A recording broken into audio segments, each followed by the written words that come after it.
Hey everybody, I'm here again, and this time for my first ever vlog. You remember that introduction video, right? The one where I revealed my name to the very few people who watch this channel and introduced the concept of me starting a vlog? Well, I hope you're happy because here it is! My first official vlog talking about...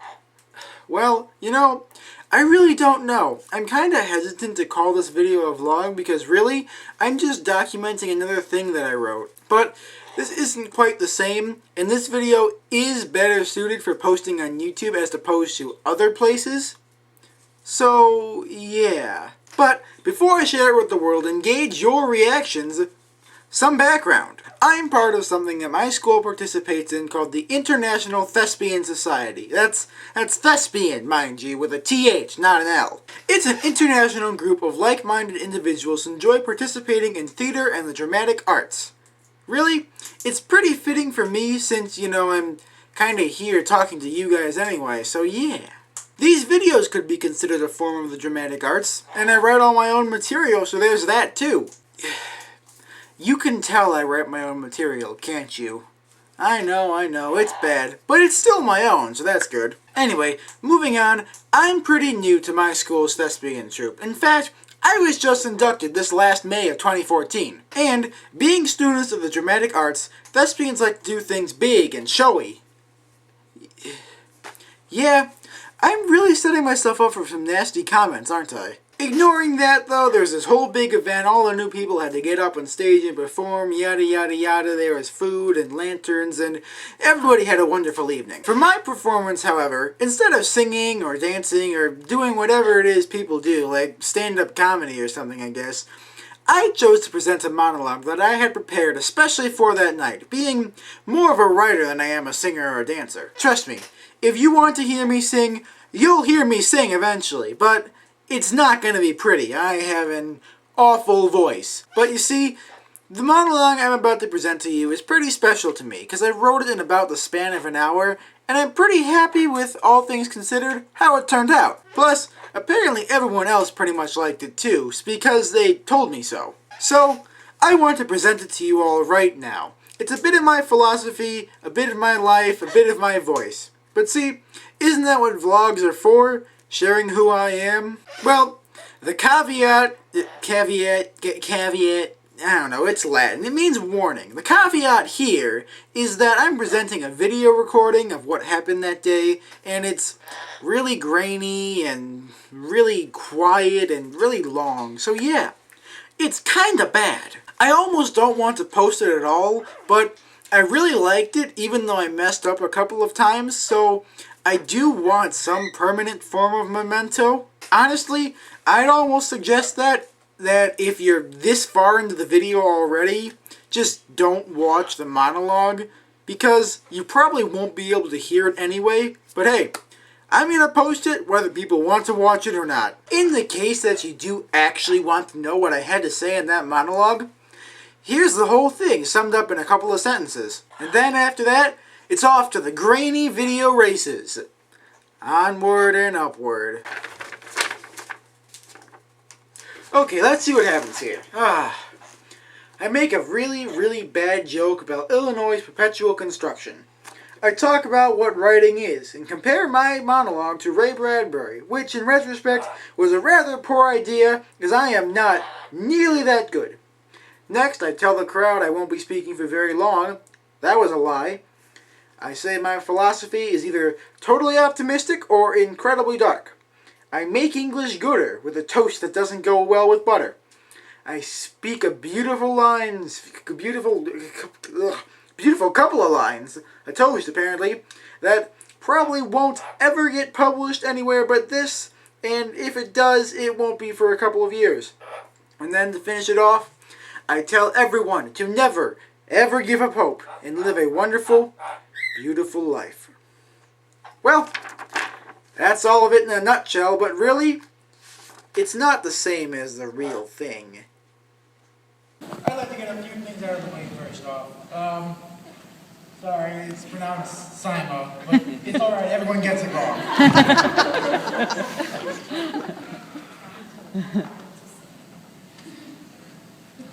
Anyway, I also want to say that I did not get the 3-minute limit till this afternoon.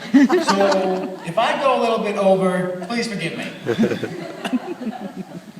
Anyway, thank you everyone. It's great to be here. Yeah, it is, but it wasn't so great getting here. Let me tell you, I just drove in from Chicago, and that traffic is awful.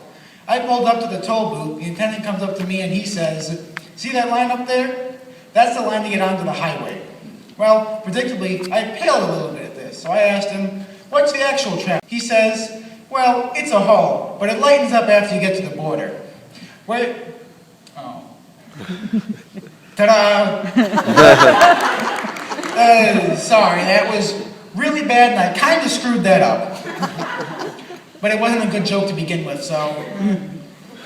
But really, I am happy to be here. And I'm going to give you all a little speech. It's not humor, so you can thank me for that.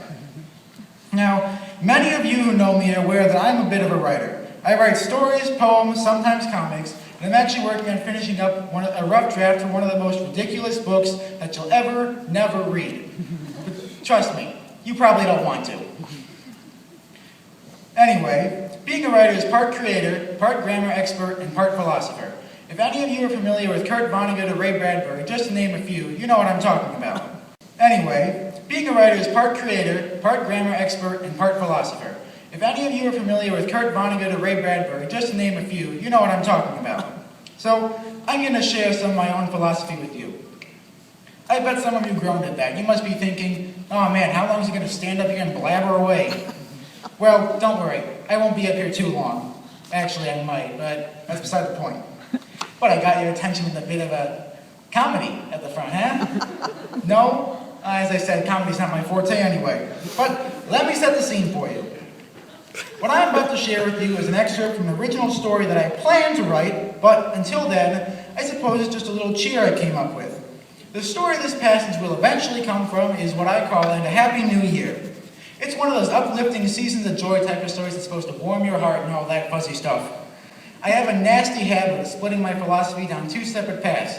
One path talks about the impending destruction of society at the hand of unnamed warring factions. The other talks about how great it is to be alive and to be human. Something no one seems to appreciate anymore.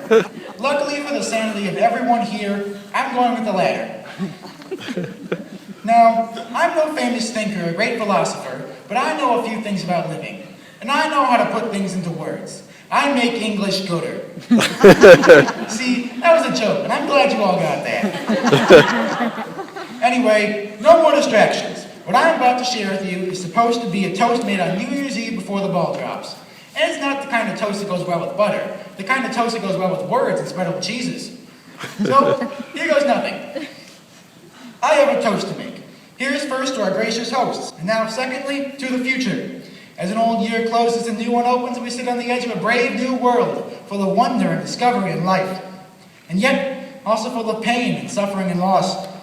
And while there is a world out there beyond our wildest dreams, ripe for the picking, limited only by our imaginations, not everything we experience will be pleasant. And that's one of the great things about it. Without darkness, would the light not shine so brightly? So, here's to the new year and everything to come with it, and also to the years past and all the fruit they bore. To us surviving to see another day, and to remembering those who haven't. To the love and the loss, to the ups and the downs, to the adventure and the mundane. To the dualities of life that make being human so perfectly exquisite and exciting. Here's to all the great adventures the new year holds, and absolutely everything it contains. I couldn't possibly be happier to be alive. And I mean it. That's the end of the passage, but I hope that one day, maybe this will ring true in each and every one of us. Life is worth living, every moment of it. It's an adventure, the likes of which will never be seen again. And each one is unique. Never give up hope. We've all got our lives to live, our stories to tell. Every turn, even those who are the worst, make it all the more exciting and novel. Relish in the simple fact that each and every one of us is alive in the most perfect thing you can possibly conceive. And strive to make it even better than it already is. But hey, that's just me and my little meaning of life. And I'd like to thank everyone here for making it so much better. Good evening, folks, and have a wonderful, beautiful life. We only get one.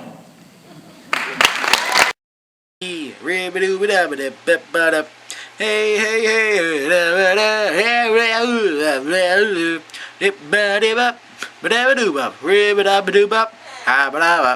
Rip, ba, da, ba, da, did up,